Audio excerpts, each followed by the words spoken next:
Have you ever sent a communication out that it was misinterpreted and as a result it causes some conflict? That's not unusual. Hi, my name is Cal Zerdy, founder of Fearless Transformation, where we help teams grow.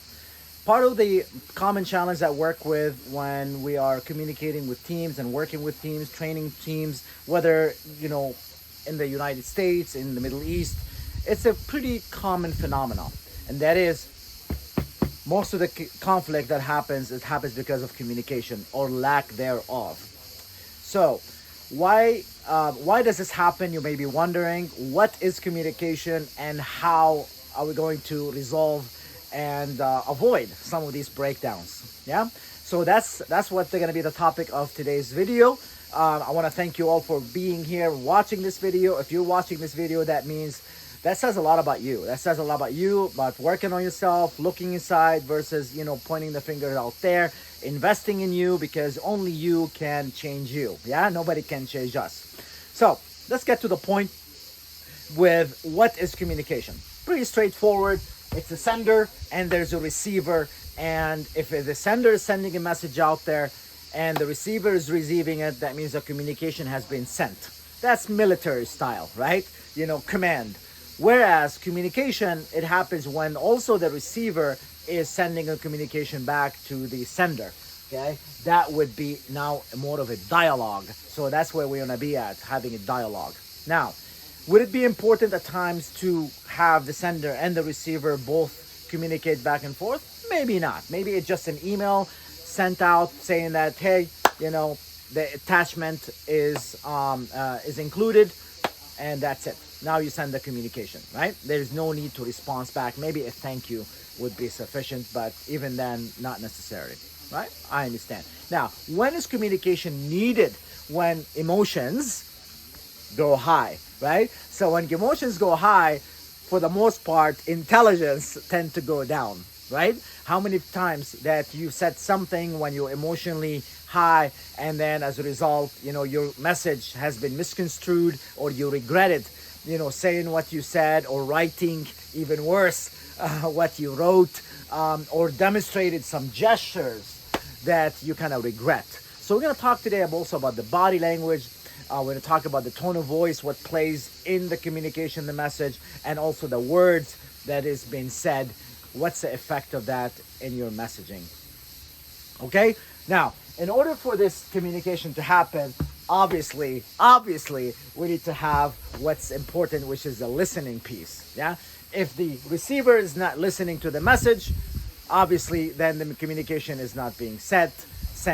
And if the sender is just bombarding information, sending too much information, not allowing the receiver to, chime in and, and bring in something into the conversation, that means now they are being, they're just, be taking over the kind of communication, and there's no more communication or dialogue. Now it's more of, showing up and throwing up. Yeah, we don't want to do that. And that's one of the most common challenge that I find, in teams when we're working with them, is that some people, they take over, they dominate, and now the others, they fall into the passive submissive part role, and as a result, that's when breakdown communication happen. Also, many times we find that the receiver is not listening because they assume or know what the sender is going to be sending them. They either roll their eyes or they just think of, hey, did I take the chicken out of the freezer this morning, right? Or something else, right? It's because the mind, the brain is always working, is always in constant motion, thinking of thoughts, right? Processing thoughts and whatnot. So that's why, God created us with 2 ears and 1 mouth so that we can listen more than we can speak, right? Which will take us to the next piece, which is wait. Wait, what does it stand for? Wait, why am I talking? Why am I talking? If you're the one dominating the conversation most of the time, just ask yourself, wait, why am I talking? Yeah? And allow the person that you are communicating with to chime in and share where they are in the conversation. Things like, hey, does that make sense? How does that feel? Are we in alignment on this? Can I get your buy-in on this? Okay. Am I missing anything? These kind of, gestures or inputs in the conversation, it will help the receiver to put in where they are, and make sure that now it's not a bombarding information or like telling. It's more of a dialogue. Well, you want to be at a dialogue, right? All right. So with that being said, now let's talk about the what are the modalities that we communicate through. We call those the 3 V's. Okay, call those the 3 V's. So you got the visual, you got the vocal, and you got the verbal, right? So let's talk about each one briefly. So visual people, they tend to talk fast.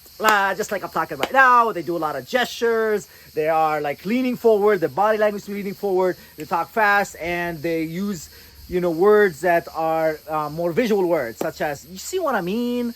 You know what I mean? Can you imagine what would that be like? These words, see, imagine, these are all visual words and other words that you can put in place as well. Okay. And with these guys, you got to understand that the way they understand, if you're the receiver, is you be able to flex your style of communication so that you meet theirs. So imagine if, visual person talking fast, they're leaning forward, they're using visual words, and they are more, quick. And then on the other hand, you got the receivers like, I hear you. I understand what you're saying. Now, my thoughts are blah, blah, blah, blah. And the visual person will be like, there's something is missing. We're not aligned. There's a mismatch. We call this a mismatch in communication, right? Because the sender is in a visual mode, the receiver is in maybe vocal mode, auditory mode. As a result, there's a mismatch. Okay, so now on the other hand, let's say, let's talk about the verbal, which means the words we say. If you focus so much in like texting or emailing, how many times you sent a text to someone, whether, professionally or, a friend or, family or, your partner, and then you, or somebody you're interested in, and then you find like there's no response, or, it was not interpreted properly, or you're in your head thinking like, did they understand what I was saying? Or you just don't like texting. Like myself, that's not my modality of communication whatsoever, and most of the breakdowns that happens in communication for me is I fall into that, texting, emailing. So therefore, I tend to, do better with visual, meaning being in person, using my body language, and rather than, being verbal. If that's not an option, we'll go to the second better option, which is vocal, which is picking up the phone and talking to someone. Use your tone of voice. Yeah.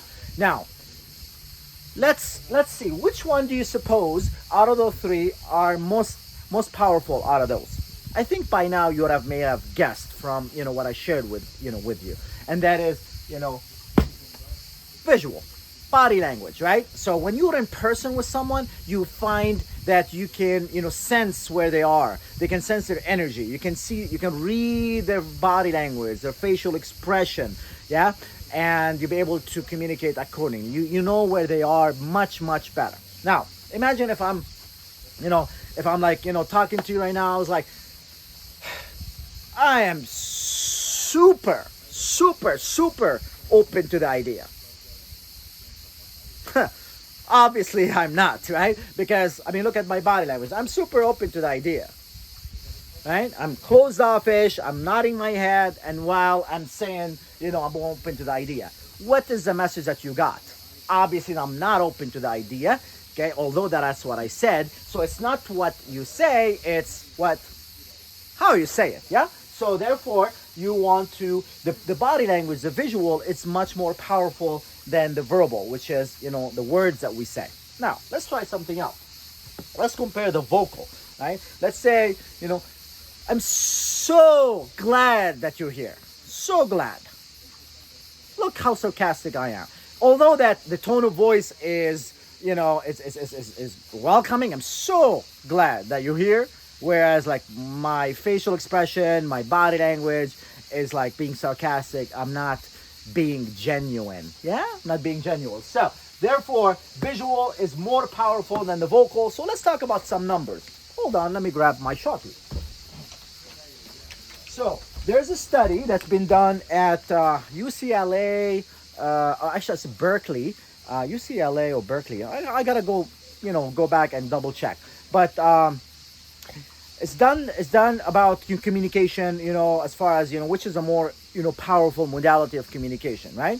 And actually, the researcher was named Dr. Albert Mehrabian.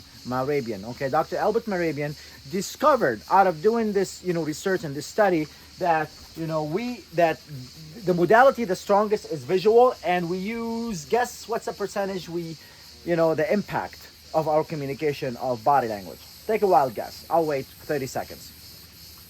20%? 40%? 70%? What do you think it is? You guessed it. 55%. Yeah? 55% is the impact of the body language visual on our communication. Yeah? 55%. Which is, makes sense. Yeah? Makes sense from this demo that I just did earlier. Now, the vocal, based on the research, they came up that it's 38% of the impact of our communication is vocal, which is the tone of voice. Yeah, the tone of voice, how you're using your tone. The tone plays a big role. Like when you're talking on the phone with someone, and if the tone is, not welcoming, you're able to, feel it. And if the tone is, nurturing, you're also to be able to feel it. Yeah. So if the tone is critical, you're able to feel it. If the tone is, welcoming, nurturing, you're able to feel it.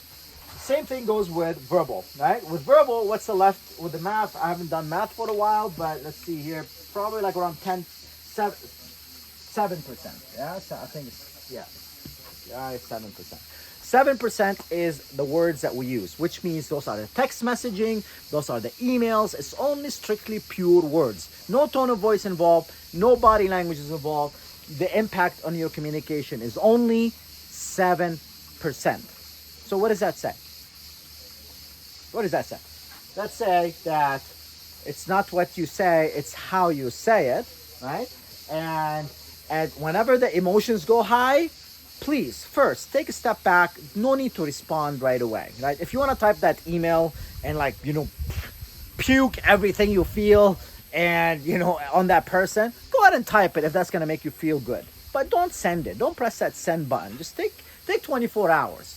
Right? Just sleep on it. Come back to it the next morning. From the people that I work with, when I coach them on doing that, they come back and tell me, Cal, thank you for not letting me send that email. Or thank you for that tip, because that would have been a career suicide, or that would have been a breakup in my relationship. So therefore, just take a step back. No need to respond, until come back when the emotions go down, intelligence go high, and now you're able to, respond more objectively. Yeah? All right, good. So we talked about visual people. They talk fast. They use words such as, you see what I mean? Can you imagine this? Picture that, right? These, visual words. So vocal people, on the other hand, they speak much slower. Their body language is more like straight. They're more monotone. Some of these folks that are newscasters, some of them are attorneys. They use affirmative word, assertive word. They speak slower. They don't tend to use a lot of the gestures. They're more like a monotone because they like to hear themselves talking, and they are more of assertive in what they say. They listen to themselves talking before they send the message out there. They like to hear themselves talking, and they are more the auditory, vocal people. Okay, now and then obviously the last but not least, which the folks who are more that use the words, that's what you're typing an email, you're sending a text, that's just a different thing by itself. We're going to talk about email in a different video, or texting or whatever. But today I just want to talk about big picture on what are the 3 types of communication that you can send across, or the modality that they use. Now, how can you use that in your own life? Okay, how are you going to use this in your own life? If you find yourself, you're talking to someone who's talking fast, they use words such as, you see what I mean, picture this, imagine that, okay? you want to mirror that. Yeah, you want to match and mirror. And don't worry about being not authentic, right? You're gonna be flexing your communication style to meet theirs if it's important for you to build rapport.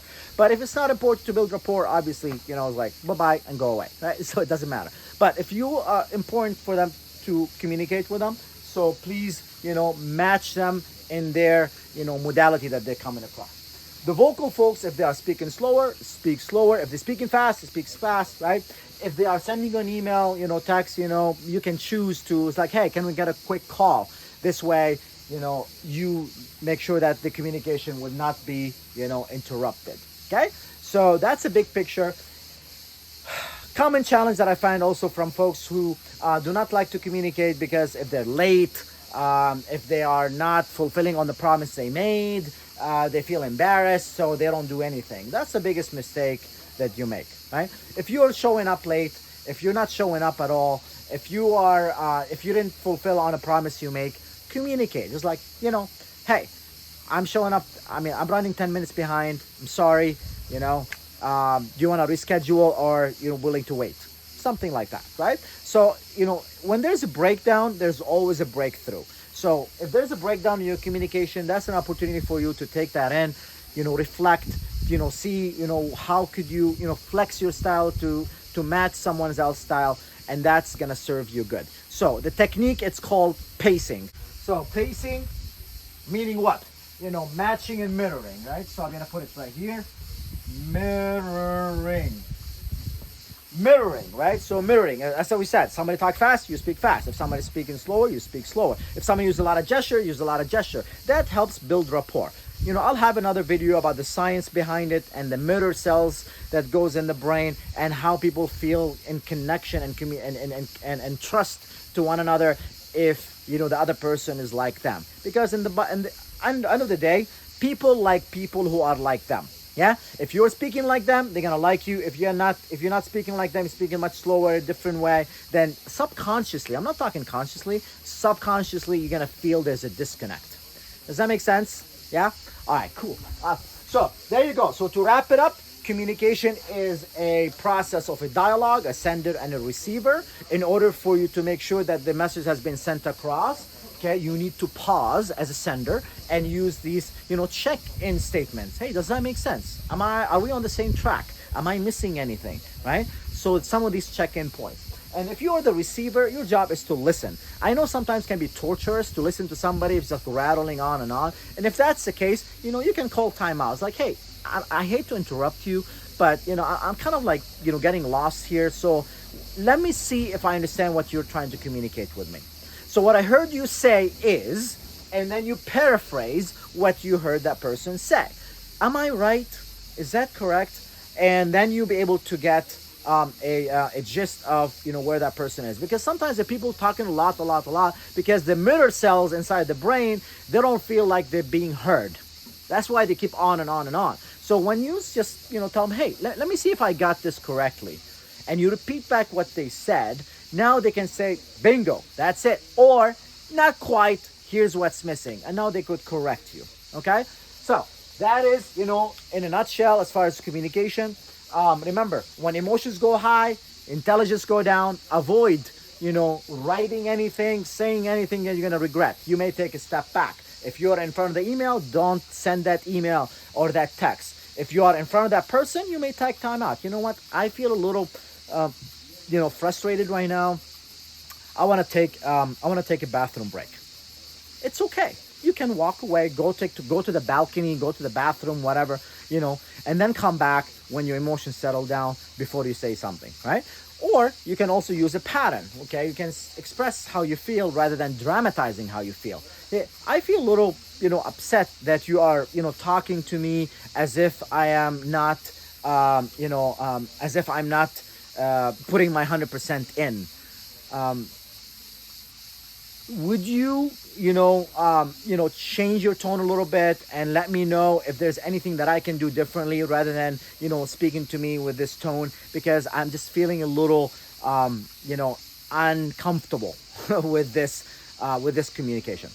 It's okay. You can say that too. I know it may sound a little bit cliche or a little bit uncomfortable, but look, If you do what you've been doing, you're gonna keep getting what you've been getting until you interrupt that pattern with some of these, skills that I'm sharing with you, some of these techniques. Then you're gonna keep repeating what you've been keep repeating, and you're gonna go into default, automatic, recurring dialogue mode, which is doing what you've been done in the past. Now, if you've been doing what you've been doing in the past, been working for you, please, by all means, don't change anything. Yeah. But if there's has been breakdown in communication, or you've been hearing from others that you're not doing so well in communication, or you may come across a little bit abrupt, or maybe you come across as passive, or you come across as what's the word, indifferent. Now it's time for us to look inside and see, okay, what is missing. So one challenge that I will give to you between now and the next video that you watch, or next month, would be is to ask someone, a trusted person, trusted advisor. It could be a colleague, could be a manager, could be a partner, could be a friend. Hey, how do I come across in my communication? I'm open to feedback. Okay, how others see me, how do you see me? And just please shush. Do not try to defend. Do not try to interrupt. Do not try like, no, that's not what I mean, or whatever. Just listen of that feedback, because most people, they won't tell you this because you may get upset with them. But if you come to them and ask them, hey, can you give me like some decent feedback on how I come across in my communication, and just shush and listen, you would find golden nuggets that's going to help you transform your way of communication, so that you elevate your life and you'll be able to get what you want from life. Because getting what you want in life is about getting what you want from others. It's about persuading others. Whether you are in a leadership position, you are always leading. Whether you are in with your family, with your business, whether you are at the office, we are always communicating. You cannot not communicate. Even if you don't say a word, you are communicating. You are saying that I'm not going to say anything, right? That is communication. So you cannot not communicate, okay? Last but not least, remember, when emotions go high, intelligence go down. So in order, just take a step back, take a breather, count to 10, use some of these pattern interrupts before you lash out and you start defending or justifying and all that stuff. You notice someone is speaking fast, using gestures, leaning forward, using, visual words. Picture this, imagine that. I see what you mean. You know that they're a visual person. Match them, okay? Match their communication style. The same thing if you hear someone speaking slower, using words such as, I hear you, I understand, okay? Does that resonate? Does that click? These words resonate, click, I hear you. These are auditory words. These are vocal words, yeah? So you match that as well. You step down from visual into that, right? And last but not least, as far as email and text messaging, if there are emotions involved, take a step back. Do not send that email, and just get together with them in person. Because when you get together with them in person to resolve a conflict, you have much higher, you have your whole toolbox with you to resolve that situation, rather than you're only using 7%. Imagine you're going to you're going to to fix a problem with only 7% of your toolbox. You only have a screwdriver. That's it. Versus you're having the whole tool set, which is your visual, your auditory, and also your verbal, right? Your verbal. Now, there's another thing I want to talk about, which is kinesthetic people. Kinesthetic people, they tend to be more of they like to do, right? They like to move, they like to do, and they like to feel good. So these folks are way much more laid back than the vocal folks. And I didn't put it right here because it's not relevant to what we're talking about here today. But just keep in mind, there's also there's kinesthetic folks who are they feel first before they communicate. So they go by how they feel, right? So you find them dressed up in comfortable clothes. They may not match at times, but it doesn't matter for them because they're not visual. They don't care as long as they feel good, right? They use words such as, I feel a little bit uncomfortable about this, or let's touch base tomorrow, right? Touch base is kinesthetic, right? It's feeling, right?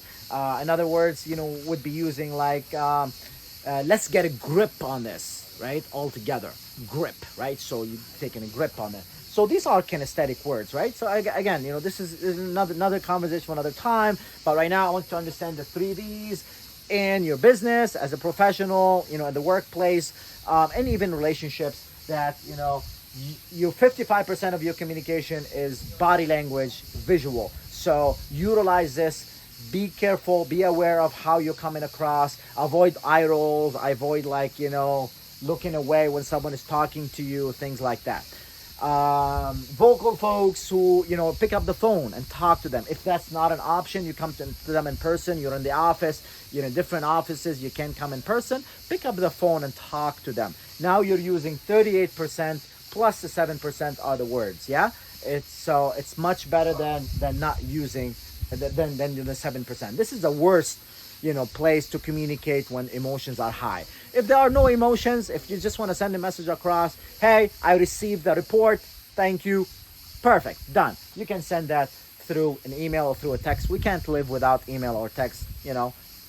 It makes the world goes faster, of course. But when the emotions go high is when we're talking about avoid this and jump into this as your primary modality. If that is not possible, then pick up the phone and talk to them and be able to resolve and clear the air. All right. So I hope that served you. So my assignment to you, my challenge to you between now and next time we meet is to ask a trusted advisor, a friend, about how you come across in your communication, and just shush, listen, and then come back and comment on the link, comment on the video. Let me know what some of these challenges are so that maybe we can, work around them, change the mindset, change some behaviors, or provide you some skills to make you more persuasive and be able to, get what you want in life, because we only live once, as far as I know. So let's make it worthwhile. Until then, be fearless, my friends. Only love. Cheers.